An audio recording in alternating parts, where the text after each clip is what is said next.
Halo YouTube, jadi hari ini kita mau membahas 4 kunci yang mana penting yang harus kamu tahu dalam diet atau sebelum kamu pengen merubah hidup kamu. Tapi sebelum kamu nonton video lebih lanjut, pastiin kamu udah klik subscribe sama ring bell di sampingnya biar kamu gak ketinggalan video-video apapun.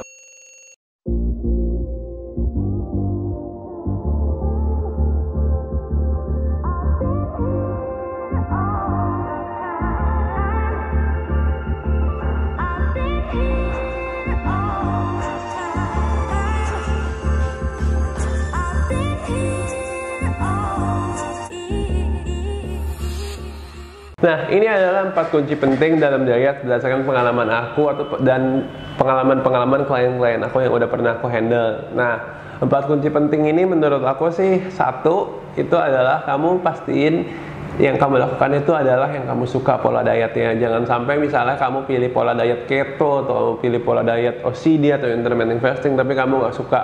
Kamu pilih itu cuman karena oh, udahlah gue jalanin ini karena menurut gue ini paling cepet. Let me tell you one thing, kalau diet itu mau yang apapun, menurut aku semua diet itu progresnya sama aja. Dari any tipe diet yang kamu pilih itu progresnya dari nggak beda-beda jauh banget. Nah, jadi pastiin kamu pilih diet yang kamu suka. Jangan kamu pilih keto karena kamu pengen hasil cepat. Aku jujur, aku pernah jalanin keto dan cari fat itu susah setengah mati. Aku juga pernah jalanin intermittent fasting dan tapi menurut aku kelaparan mulu jadi aku nggak cocok. Dan aku cocoknya dengan gaya hidup aku sekarang, kalori, protein aku cukup. Aku lebih cocoknya kayak gitu. Tapi balik lagi ke kamu cocoknya ke apa? Jadi nomor 1 pastiin yang kamu suka. Nomor 2, pastiin yang kamu bisa jalaninnya konsisten nih. Jadi ini related sama poin pertama. Kalau kamu nggak suka, kamu nggak mungkin bisa konsisten. Jadi pastiin kamu bisa lakuinnya konsisten jangka panjang. Nah, itu jangka panjang tentu kita bukan kayak 5 tahun, 10 tahun, bahkan kita more than that, kita pengen kayak 15, 20 tahun. Karena kita pengen sehat dan punya badan bagus itu selamanya yang kita mau. Dan itu yang harus kamu miliki. Diet-diet seperti itu yang bisa kamu lakukan jangka panjang. Kalau misalnya kamu merasa ini terlalu ribet dan kamu nggak bisa dilakukan jangka panjang, ya udah skip aja. Dan buat kunci nomor 3 menurut aku yang paling penting itu adalah yang kayak aku bilang selama ini, kamu harus sabar sama progres dan kamu juga harus sabar sama dengan apa yang lagi kamu pelajarin. Karena jujur ilmu gizi itu nggak susah. Kalau gampang nggak ada namanya kejurusan gizi. Olahraga itu nggak gampang, kalau gampang nggak ada yang namanya personal trainer. Dan itu menurut aku nggak bisa dibelajarin dalam waktu seminggu, 2 minggu, itu lama. Menurut aku minimal 1-2 bulan kamu baru mulai ada gambaran, oh konsep gaya hidup sehat dan olahraga dan pola makan yang benar itu seperti ini loh. Nah, jadi kalau menurut aku, kalau misalnya kamu coba diet, at least kamu coba itu 1-2 bulan dan kamu sabar, baik dari segi proses ataupun belajar.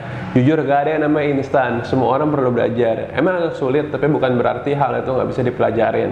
Dan poin paling penting keempat adalah kamu harus jadiin itu prioritas kamu. Karena ketika kamu jadiin itu prioritas kamu tuh udah bisa disiplin.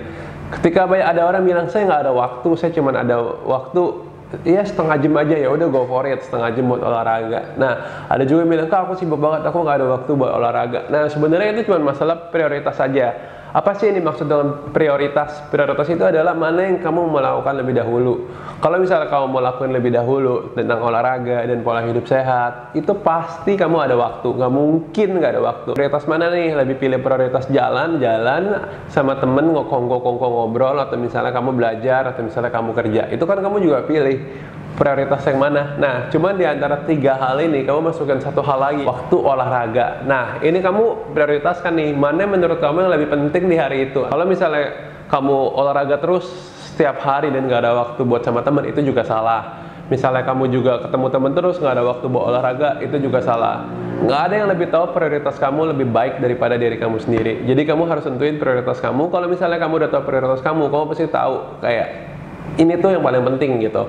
Nah, menurut kalau aku pribadi, cara aku nentuin prioritas adalah aku punya jadwal olahraga dan aku olahraga itu seminggu 3-4 kali dan aku udah prioritasin di hari ini. Di hari ini apapun yang terjadi aku harus olahraga. Jadi misalnya kalau udah jam 5 dan kerjaan aku belum selesai, ya udah aku olahraga dulu. Tapi di hari berikutnya aku ada hari di mana emang itu untuk keluarga sama teman-teman. Ya udah pokoknya kalau kerjaan belum selesai pergi sama teman, aku prioritasin teman, prioritasin keluarga. Ada juga hari misalnya aku kerja Pokoknya kalau ini belum selesai, gue harus selesaiin kerjaan ini dulu. Kalau misalnya ada ajakan meeting dan di hari besok gue tahu kerjaan masih banyak, ya gue tetap selesaiin kerjaan dulu. Nah, itu namanya prioritas. Setiap orang ada prioritas masing-masing dan itu yang menentukan kedisiplinan kamu. Kalau kamu nggak bisa menentukan mana yang penting di hidup kamu, mana yang prioritas di hidup kamu tuh nggak akan maju. Jadi pastiin kamu bisa tentuin prioritas kamu supaya kamu bisa membentuk kedisiplinan dan supaya kamu bisa konsisten jalanin gaya hidup saat ini. That's all tips for me. Jadi pastiin kamu jangan lupa klik subscribe sama ring bell supaya kamu nggak ketinggalan video-video terbaru dari aku. Thank you guys.